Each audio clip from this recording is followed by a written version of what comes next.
Avengers Endgame saw the final swan song for many of the original Avengers, seeing Captain Steve Rogers retire peacefully, as well as having Natasha Romanoff sacrifice herself for the Soul Stone. But perhaps the most significant and most memorable sacrifice made in the film was that of Tony Stark. Endgame saw the MCU's Godfather give his life by assembling the Infinity Stones and using them to eliminate Thanos and his intergalactic armada, but many fans have been left to wonder why certain heroes didn't take steps to save Tony's life in his final moments. Primarily, we've been left to wonder why Doctor Strange in particular didn't use the Time Stone to reverse the damage done to Tony by the snap. Well, lucky for us, the directors of Endgame themselves have gone on record talking about just this. And today we will be breaking down just that, so stick with us, watchers of the Marvel Multiverse, as we delve into the comments made by the Russos, as well as take a look at some of the ramifications that could have resulted from this idea, as well as a few explanations of our own. First, let's delve into the comments made before we explore the possibilities behind it. This quote directly from the Russo brothers goes as follows: "It's because even if you save Iron Man, it will still not change the fact that Thanos will eventually win the war. Among the 14 million possibilities that Doctor Strange has seen, Iron Man's sacrifice is a must for that one-win scenario."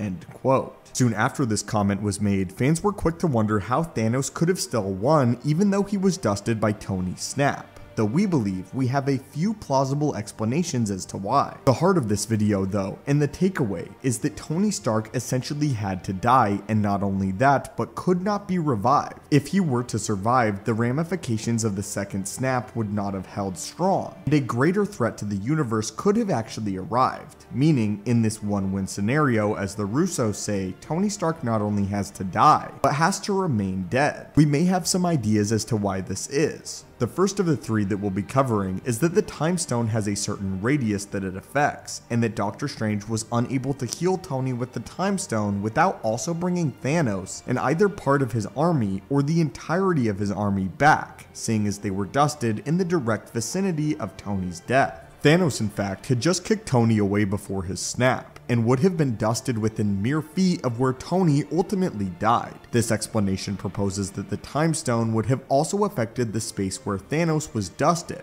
and would have brought him back, and potentially members of his army back to life, with the stones waiting for him just a few feet away. There is actually ample evidence to suggest that the Time Stone has a radius. If we look at the events of Infinity War, just before Thanos reverses the death of Vision, he embeds the Hulkbuster in a stone cliff face, traps Natasha Romanoff beneath a pile of debris, and crushes the War Machine suit. After he uses the Time Stone, however, Nat and Bruce are both free from their makeshift prisons, and the War Machine suit seems to be fully functional and operational. There is actually a subsect of this theory that proposes that Steve Rogers was actually killed in this encounter with Thanos, but was brought back by the Time Stone, a theory that we have already covered on this channel if you're interested. This would line up with the comments made by the Russos, as Thanos could be resurrected just a few feet away from the stones while our heroes were caught off guard by the consequences of the battle. The second explanation is that Doctor Strange simply didn't have a way of harnessing the power of the Time Stone, let alone to the degree necessary to reverse time to the correct point and bring Tony